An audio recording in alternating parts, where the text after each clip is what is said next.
So I have a question. Are you getting the right amount of fats on a ketogenic plan? You need fats for cellular membranes. All the cells have an outer membrane of fat. You need fat for the brain, the nervous system. All the different chemical reactions require certain amounts of fats. You need fats for hormones, okay? Stress hormones, sex hormones. You need fat to even make bile. So there's a lot of things in your body that require fats. Fat-soluble vitamins, vitamin A, D, E, and K. Omega-3 fatty acids, including DHA and EPA. So if you're on a ketogenic plan and your fat is mainly peanut butter, because sometimes when I talk to people, I find out the only fat that they're consuming is like peanut butter, which actually is high in omega-6, almost zero omega-3. And then coconut oil, well, that's fine, but it doesn't have omega-3 fatty acids. And a regular butter does not contain omega-3 fatty acids. It's a different type of fat. Olive oil is omega-6, and that's fine, but really the omega-3 is very, very important. DHA and EPA, vital for the nervous system and brain, because the last thing we want to do is get the benefits of a ketogenic diet, but then have deficiencies of omega-3 fatty acids, okay?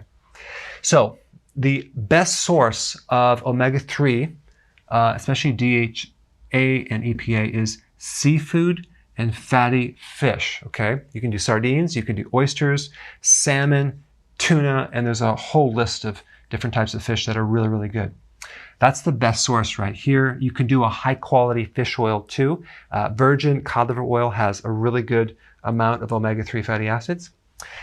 Eggs, if it's pasture-raised, not commercial eggs, but pasture-raised, has a good amount of omega-3 fatty acids, DHA and EPA.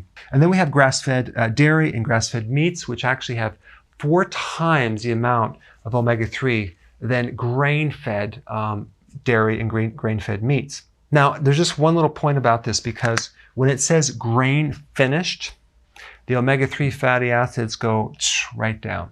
So you want 100% grass-fed, ideally, okay?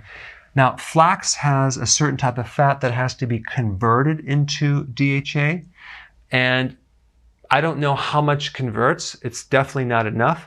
So just realize that this is not a complete solution, and it might leave you deficient of these healthy fats.